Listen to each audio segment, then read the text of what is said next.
Assalamualaikum warahmatullahi wabarakatuh. Salam sehat.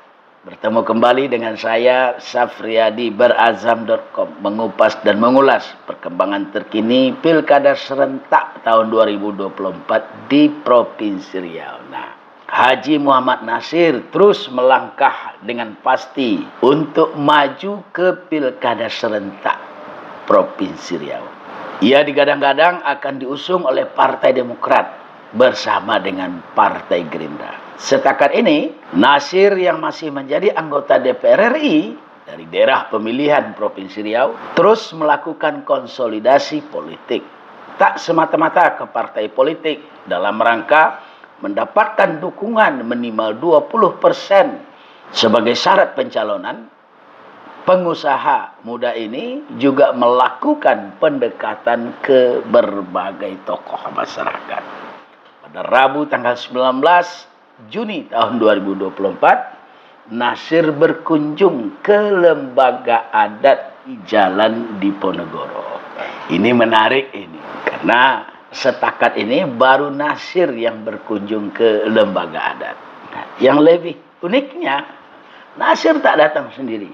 Ia membawa paket pasangan bacalon Haji Muhammad Wardan. Wardan adalah mantan Bupati Indragiri Hilir selama 2 periode dan saat ini masih menjabat sebagai Ketua DPD Golkar Inhil. Nah, selama ini kan kita hanya mendengar info-info selayang bahwa Nasir akan menggandeng Wardan. Tapi dengan kedatangan Nasir bersama Wardan ke lembaga adat Melayu Riau, info-info itu sudah menjadi kenyataan bahwa Nasir sudah berketetapan hati untuk mengambil Wardan sebagai bakal calonnya. Sekarang saya akan membacakan satu berita yang tayang di online Cekaplah terkait dengan kedatangan Nasir ke lembaga adat Melayu Riau. Nah, ini terbit pada Rabu 19 Juni 2024 pukul 17:44 waktu Indonesia bagian Barat. Judulnya, Duet M. Nasir Haji M. Wardan tak malu-malu melangkah. Kunjungi lembaga adat Melayu Riau, minta tunjuk ajar. Pekanbaru Cakaplah. Kontestasi Pilgub RI 2024 semakin menarik. Terbaru pasangan bakal calon gubernur Riau, Gubri, dan bakal calon wakil gubernur Riau, Wagubri, Haji Muhammad Nasir dan Haji Muhammad Wardan tak malu-malu lagi untuk melangkah bersama sebagai duet kandidat. Seperti yang terlihat saat keduanya mengunjungi lembaga adat Melayu Riau, Rabu 19 Juni 2024. Kunjungan tersebut diterima oleh Ketua Majelis Kerapatan Adat Lembaga Adat Melayu Riau, Raja Marjohan Yusuf, didampingi Sekretaris Umum LAM Riau, Alang Rizal, Sekretaris DPH Junaidi Dasa, beserta sejumlah pengurus lembaga adat Melayu lainnya. Kami datang ke lembaga adat Melayu Riau ini untuk memohon bimbingan dan arahan agar kami tidak salah langkah dan mendapatkan petunjuk dalam memimpin Riau ke depan jika diberi amanah, kata Nasir, Rabu 19 Juni 2024. Politisi Demokrat ini memperkenalkan Wardan sebagai calon wakilnya untuk maju di Pilgub RI. Mereka membawa tagline Nawaitu, yakni Nasir Wardan Riau Bersatu. Mereka yakin bahwa kemajuan negeri Melayu ini bisa dicapai dengan semangat dan tekad yang kuat, serta upaya untuk mensejajarkan Riau dengan daerah-daerah lainnya. Riau ini kaya kekayaan alam. Riau sebagai penghasil minyak dan memiliki hamparan perkebunan sawit terluas di Indonesia, seharusnya bisa membuat Riau lebih berkembang. Maka kami bertekad jika saya dan Pak Wardan diberi amanah memimpin Riau, Kami akan memanfaatkan kekayaan ini untuk pemerataan pembangunan di seluruh kabupaten dan kota di negeri Lancang Kuning, ulasnya. Sementara itu, Wardan menyatakan kesiapannya mendampingi Nasir dalam Pilgubri mendatang. Ia menegaskan bahwa harapan Nasir untuk membangun Riau adalah keinginan semua pihak. Saya mendukung apa yang disampaikan Pak Nasir ini. Ini tentu juga harapan kita bersama. Tekad kami berdua adalah bagaimana mengangkat Riau menjadi lebih baik, ujar Wardan. Kami silaturahmi ke datuk-datuk. Niat baik kami untuk memimpin Riau. Kami tak mau salah langkah. Makanya kami ke sini bertemu datuk-datuk. Kami berharap ingatkan kami, tegur kami kalau kami salah. Kami berazam, bertekad. Nah, di bawah juga berazam. Terima kasih Pak Wardan. Berazam di bawah di sana. Akan berupaya dan semaksimal mungkin mau mengabdi untuk Riau ini, cakapnya. Sementara itu, Ketua MKA, Lembaga Adat Melayu Riau, Datuk Marjohan Yusuf, mengatakan pihaknya menyambut baik niat siapapun untuk bersilaturahmi ke LAM. Namun Marjohan mengingatkan bahwa sebagai lembaga, LAM tidaklah berpihak dan dukung-mendukung, meskipun secara personal masing-masing anggota berhak. Sementara itu, Sekum MKA LAM Riau, Datuk Alang Rizal mengatakan, bagi LAM, siapapun yang ingin bersilaturahmi tidak ada penghalang apapun. Kami memberikan tunjuk ajar kepada bakal calon ini selagi yang kami ketahui. Bagaimanapun juga LAM ini lembaga independen, tak terlibat kepada dukung-mendukung, katanya. Hal yang sama dikatakan Sekum DPH LAM Riau, Junaidi Dasa. Ia menegaskan pihaknya terbuka kepada bakal calon lain yang ingin bersilaturahmi ke LAM. Ini luar biasa ini. Pak Nasir, Pak Wardan datang ke LAM. Yang luar biasa itu, Nasir tak malu-malu. Nah, tak malu-malu itu, ya tak sungkan lagi bahwa ia sudah memastikan diri berpaket dengan Wardan. Ini sebuah tekad politik yang berani, karena saat ini belum ada satupun bakal calon yang secara terbuka menyampaikan siapa yang menjadi pasangannya. Misalnya Pak Samsuar. Pak Samsuar sampai sekarang juga belum kita ketahui siapa yang akan menjadi pasangan beliau pada Pilkada serentak ini. Kadang-kadang ia akan berpasangan dengan Dr. Haji Muwardi Muhammad Saleh dari partai PKS. Tapi sampai sekarang juga belum ada pernyataan resmi dari Pak Samsuar. Nah, belum ada pernyataan resmi ini dapat kita maklumi, karena pasangan wakil itu biasanya tidak ditentukan sendiri oleh bakal calon, melainkan ada saham partai politik di dalam itu.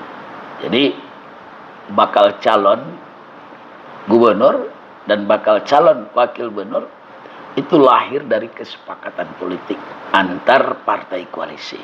Nah, begitu juga dengan Abdul Wahid, tokoh muda yang diusung oleh Partai Kebangkitan Bangsa.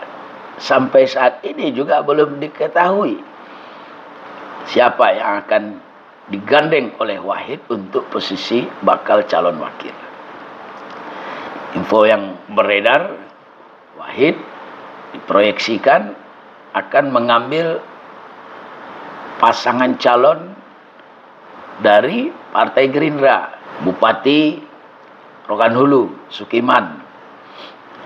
Ada juga yang menyebut Wahid akan mengambil Haji Muhammad Haris dari Partai Golkar. Ada juga yang mengatakan Wahid akan berpasangan dengan Brigadir Jenderal TNI Purnawiran Edi Natar Nasution. Banyak lagi informasi-informasi yang berseliweran terkait dengan posisi bakal calon wakil gubernur dari masing-masing nama bacalon yang sekarang sedang mengemuka di masyarakat. Tapi berbeda dengan Nasir, ia dengan berani, tegas, menyatakan, memperkenalkan ke lembaga adat bahwa inilah calon wakil saya, Bapak Haji Muhammad Wardan. Itu yang pertama, dari kunjungan Nasir ke lembaga adat. Yang kedua, Nasir lebih maju dalam bersilaturahmi. Kalau bacalon-bacalon lain, kita lihat silaturahminya sembunyi-sembunyi, tidak terekspos ke masyarakat, sehingga tidak diketahui pergerakan politik silaturahmi mereka ke publik. Tapi Nasir bersama Wardan datang secara terbuka ke lembaga adat, menggunakan baju teluk belanga lengkap dengan kupiahnya, lengkap dengan kain songketnya, lengkap juga dengan kegagahannya, meminta petunjuk tuah ke lembaga adat. Mudah-mudahan dalam pertemuan antara Nasir Wardan dengan lembaga adat itu memang berisi petuah-petuah dari syarat kepemimpinan yang sudah ditabalkan dalam tunjuk ajar Melayu Riau, terutama yang sudah lahir dari hasil penelitian dan pemikiran-pemikiran almarhum Bapak Atenas Effendi. Al-Fatihah untuk Pak Atenas. Yang ketiga dari silaturahmi ini, Nasir mengakui bahwa Riau ini adalah provinsi yang potensial, yang sumber daya alamnya kaya. Di bawahnya minyak, di atasnya minyak. Di atasnya minyak itu ada hamparan kelapa sawit terluas di Indonesia. Di bawahnya minyak, tambang. Dan ini potensi sumber daya alam yang patut untuk dikelola dengan baik dan harus menghasilkan kemakmuran bagi masyarakat Riau. Nah, ini sebenarnya Pak Nasir bukan info baru yang kami terima. Sejak dulu, di zaman Orde Baru, kita sudah tahu bagaimana Riau ini dijadikan lilin oleh pemerintah pusat. Ada 4 provinsi yang memang memiliki kekayaan alam besar di Republik ini, dan itu menjadi provinsi-provinsi penyumbang devisa terbesar. Riau, Kalimantan Timur, Aceh, bersama dengan Papua. Sayangnya, kekayaan alam yang terkandung di dalam perut bumi Riau ini tidak mampu memberikan kesejahteraan kepada masyarakat Riau. Saya ingat hasil penelitian ekonom Profesor Dr. Mobiarto pada tahun 1997 yang menyebutkan bahwa sangat ironis, Riau sebagai provinsi terkaya di Indonesia, tapi masyarakatnya hidup di bawah garis kemiskinan. Waktu itu Gubernur Riau Surito meradang dengan hasil penelitian Mobiarto ini dan membantah dengan sangat keras bahwa tidak benar Riau itu adalah daerah termiskin di Indonesia. Silakan baca buku Profesor Mobiarto, Riau dalam Kancah Ekonomi Global. Jadi semua kita sudah mafhum bahwa kekayaan sumber daya alam Riau itu tidak banyak korelasi positifnya dengan kesejahteraan, apalagi kemakmuran.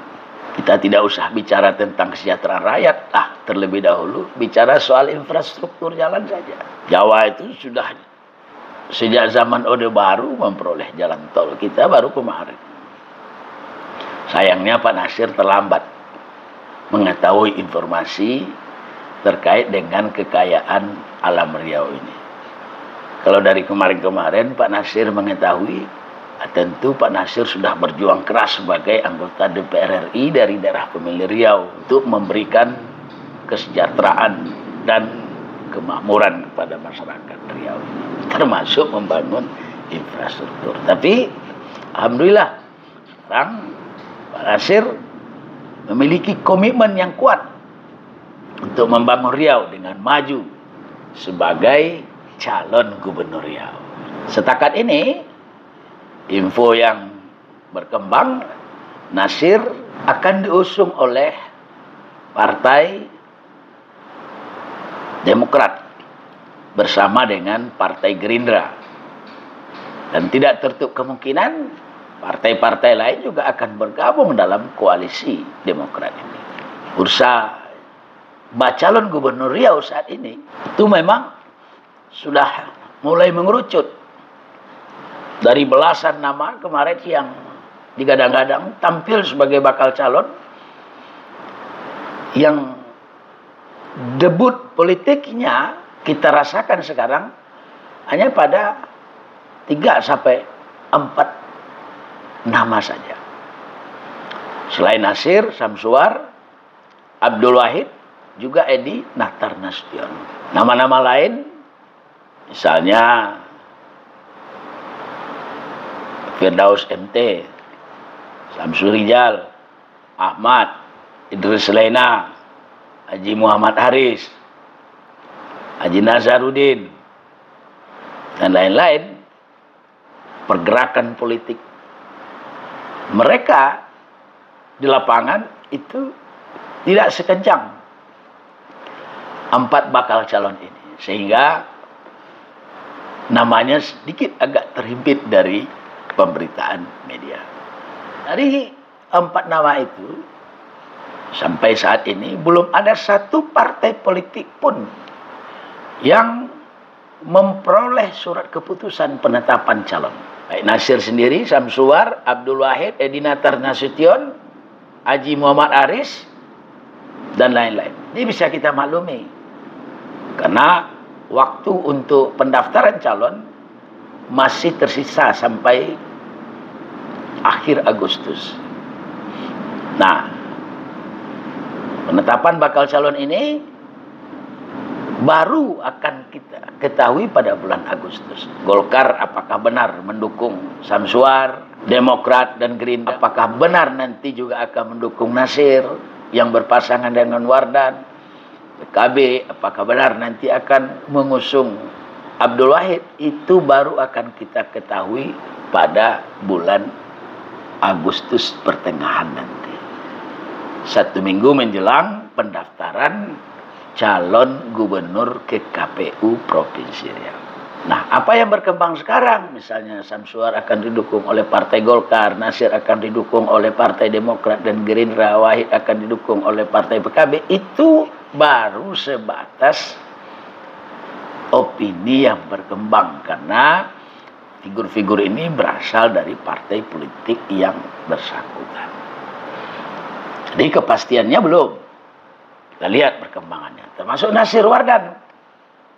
Walaupun Nasir Wardan sudah tidak malu-malu lagi memperkenalkan kepada masyarakat Riau bahwa inilah bakal calon wakil gubernur, maka penetapan Nasir Wardan sebagai calon gubernur dan calon wakil gubernur baru juga akan kita ketahui pada saat partai politik yang mendukungnya berikut dengan koalisinya mengeluarkan surat keputusan tentang penetapan calon gubernur dan calon wakil gubernurnya. Bisa-bisa nanti Nasir Wardan head to head, entah sama Wahid, entah head to head sama Samsuar, entah head to head sama Edi Natar, atau bisa-bisa juga Nasir melawan kotak kosong kan. Sebab kan banyak juga informasi yang berseliweran di luar. Dulu kami di Azam pada masa pemilihan gubernur Riau, Rusli Zainal, itu pernah menurunkan laporan utama Raja Fraksi. Jadi Raja Fraksi itu ditabelkan oleh Azam kepada Rusli Zainal. Karena dia memborong banyak fraksi ketika itu. Waktu pemilihan Gubernur Riau masih di DPRD. Tapi sekarang boleh jadi Nasir menjadi raja partai. Raja partai itu dia sukses menggalang partai-partai politik untuk berkoalisi dengan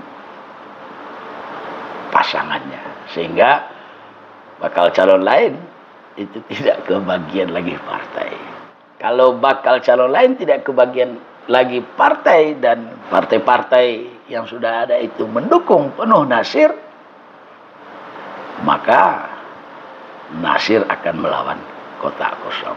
Mudah-mudahan kada serentak di Provinsi Riau menumbuhkan partisipasi politik yang sangat luar biasa pada tahun ini. Dari segi peserta yang akan bertarung maupun dari segi partisipasi masyarakat. Kita bertemu kembali pada edisi mendatang. Terima kasih. Wassalamualaikum warahmatullahi wabarakatuh.